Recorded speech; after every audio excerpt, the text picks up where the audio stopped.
I think we can only start with one thing, and that's Succession, because we're coming up on the final episode, the season finale, and I think we need to make a choice here. Who's going to win? Who's going to succeed? If any, like, I think we need to make a choice as a podcast. Okay. I will say, I think it's obvious that Kendall's going to be the guy to be on top, quote unquote. But if Kendall were to somehow lose, I think he's going to be in the best position following this finale. I don't think Shiv is going to be the CEO that Lucas Matson chooses, the American CEO, if he comes out on top. In that case, I think it's going to be Greg. That's been a popular theory online. I think it won't even be a shock if it happens at this point. I think last episode, them like kind of mingling, right? Them going out together, Greg drinking things that aren't meant to be drank. I think that it would be fitting, and it's kind of a great. It would be a shocking, like feel good story if Greg was CEO, even though he's a bumbling idiot, just because how Shiv came at him during election night. So I think Greg will end up as CEO. Kendall will kind of take out all his siblings on the way. I think he already took out Roman pretty much.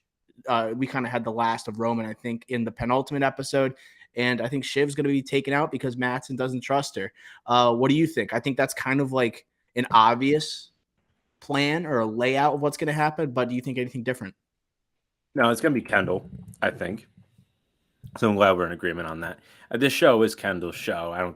I really think so. Since the beginning, it started with Kendall. It's going to end with Kendall, and it's going to be him on the throne by himself, similar to Logan, like alienating himself. He's doing the same thing. He was gathering his army this last episode, right? Be my dog. I'll make you millions, Hugo. Woof woof. Getting getting the band back together, getting basically Logan's crew near the end there, and Roman. Tough way to go out. I actually am kind of disappointed because he's such an electric character, but you kind of saw that throughout this season of him hiding in his emotions from the death of his father. So that was kind of obvious. And Shiv's just peaking too early. It's like Fast and Furious. Like you press the NOS button too early, you're gonna get too early. You're not gonna finish first. She's very So unstable. and very unstable. Too much of a threat to Skarsgård, Matson's character, to be CEO. So who can be a puppet? Who's going to drink whatever? Like it's going to be Greg. He's going to be the little puppet there. He's been right next to Tom and the Logan, the Roys, the past few years. So you could say he has the experience. You could kind of spin it and then just control everything, continue as is, just behind the scenes. So I see Kendall, and then I agree. As crazy as it sounds, Greg. But I will just say, if it is Greg, it will remind me of Game of Thrones with Bran. I was just about to ask this. But I won't be as mad because they've been hinting at it throughout. And like there's been the theories, whereas Bran, like there were theories, but it was just like, well, this show's too precious. Like they can't just ruin it like that. So I would be upset if they did that, but I wouldn't be as upset as Game of Thrones. You know why I don't view it nearly in the same stratosphere as Bran and Game of Thrones? It's because I think the fans would be actually satisfied if that happened, if Greg was the CEO when Matson takes over. And also, like Greg, as much as he has come off as an idiot these past 4 seasons, all of these siblings have proven incapable. As Logan would say, they're not serious people. And Greg's not a serious person either. And we see like that's kind of a theme of the show. It's that these very powerful people aren't always the wisest. They're not going to do what's in the best interest of others. They're going to do what's in the best interest of themselves. And that's kind of what Greg's character is all about. And he's kind of mastered the skill of retaining information. And I think they kind of hinted at it with the election episode when Tom had that one-on-one with Greg, and he was saying what you do with information, you hold it and you unleash it at the right time, then you rip someone's head off. It's like an aged bottle of wine where you save it and then you unleash it and rip people's heads off. He could be ripping off all the siblings' heads at once by his relationship with Matson. I really think that they laid that seed nicely in that election episode. And as much as it was about like the like the domination of power by Roman Roy that episode. I think it was also a big Greg episode and what he was capable of and like how valuable he could really be and how he kind of can swing the pendulum unlike ways we've seen him in previous seasons. I am in on Greg. It's better than Bran. I will not take any slander where you compared Bran to Greg the Egg. But it is similar. So a character that you saw at the beginning that you didn't anticipate being in the running eventually, yes, but people were so pissed off during Game of Thrones finale. I don't think you will get that reaction from Succession, and it's because he's the CEO. It's not like he's actually running the company. You know, it's not like where it's so unbelievable. Greg's like calling all these shots. He is a puppet. He is the perfect puppet for a Matsson. You know, yeah. If he was a true CEO, it'd be different. He really snuck on the couch. He snuggled up next to Matsson, and Matsson kind of just like, I kind of like this dude. I can share things with him, and it's already proven that, and they don't even have that type of a relationship yet, you know?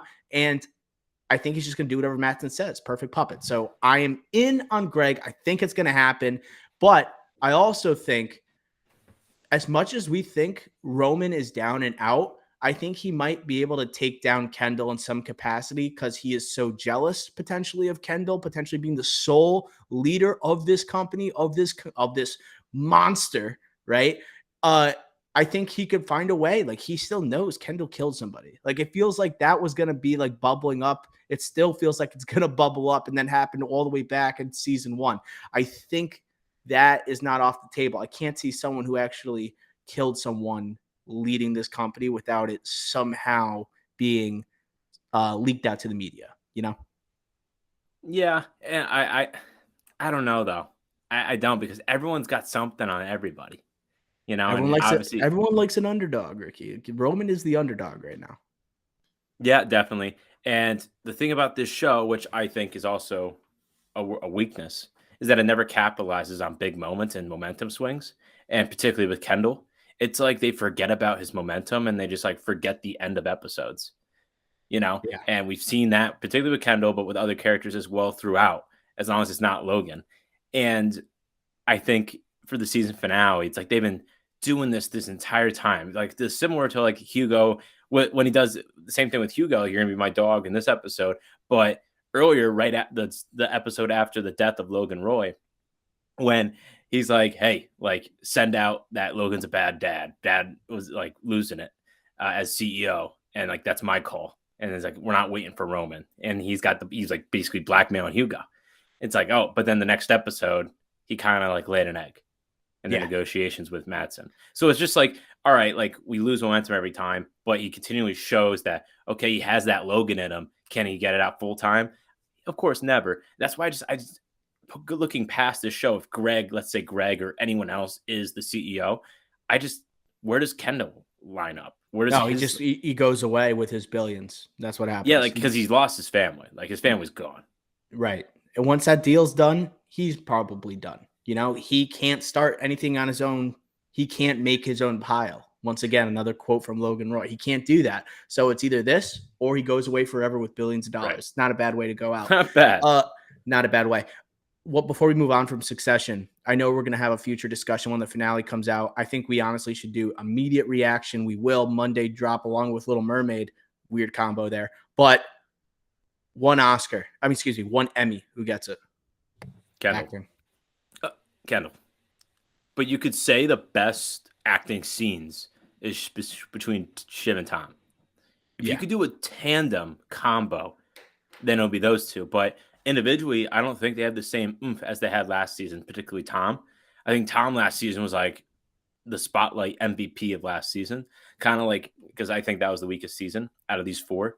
And I think Tom like kind of held up season 3 from his performance there.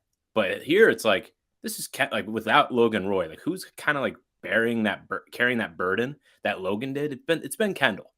And again, like this is Kendall's show. I just think Jeremy Strong is going to get it here. And I think this last episode is really going to show that. Yeah, I think it all is really contingent on this last episode. I think everyone's been phenomenal this season. This is one of the best final seasons of a show that has gained such critical acclaim. that I've ever seen. Like it's just every episode, the stakes feel sky high. And even if you have that fluctuation of power rankings all the time, I'm locked in as ever, probably more so than I ever have been in the show, probably rivaling end of season 2. And that felt so that the tension in that episode. Yeah, I want to feel that again with this finale, but I also Mm. want to heighten it. This is Kendall's show. I think after this episode, he's going to be the guy. Oh, you got to hand him that Emmy. A lot of people like Kieran Culkin as Roman, right? He's got a lot more emotional, like inner core for this season. But I agree with you. Like Tom is so good, dude. He's Matthew amazing. McFadden is born to play Tom. And I like it. He has gone to a darker place with this like character that seems so bubbly Definitely. and seems also just like kind of a ditz a lot of the time, but still like he grabs emotionality and those scenes with the one-on-one with Shiv, them playing off one another. Those are the scenes that are arguably the most engaging. I always look forward to seeing Tom and Shiv together. And when that was a storyline, I could have cared less about going into the end of season 1 with their wedding and the revealing of the open Even marriage. two. I was just like, this is kind of like, I want to get back to the drama of Logan and Kendall, and I want to see Roman mixed in and his rise, and I want to get to Tom and Greg the Egg. Now it's Shiv and Tom that really take my breath away, right? Yeah, During this final season. and like end of season 2. Remember, like on the yacht when they're like trying to pick a sacrificial lamb, and Tom's like, "I'll go to jail for you," to Logan, and he's like, I never loved you." Like they're on like they're trying to do that The beach threesome, the beach scene. Then he goes like, "I don't think I ever loved you. Like I'm not happy with you. I'm never happy when I'm with you." And like it's just like, whoa, like all right, but like even then, it's just like, all right, this is kind of like just a side storyline. And I just want to know. I mean, and Tom's going to jail, great, and he sucked in the at Congress at the hearings, the Senate hearings. But like in season 3, it's just total switch where you have to care about the storyline and Sarah Snook's character as well, Shiv. It's a 360, but I just don't think now in this season on their own individually they deserve an Emmy, but together it's going to be the best acting in television of the year, and it's not going to get rewarded. I kind of love how in every one of those scenes you can't get a read on them. Like you're like, oh, they got to be done after that conversation. And then they always find themselves back with one another Right. in at least a integral scene of an episode. It's like you always think, oh, there's no way they could actually confront each other after Tom hears that he's going to be the father of Shiv's baby, and he asks, if this is a move, if this is a play by Shiv, right, for like a power play, and in that aspect, like I it's don't just blame him. nothing is predictable with their relationship, and that's also why it's so good.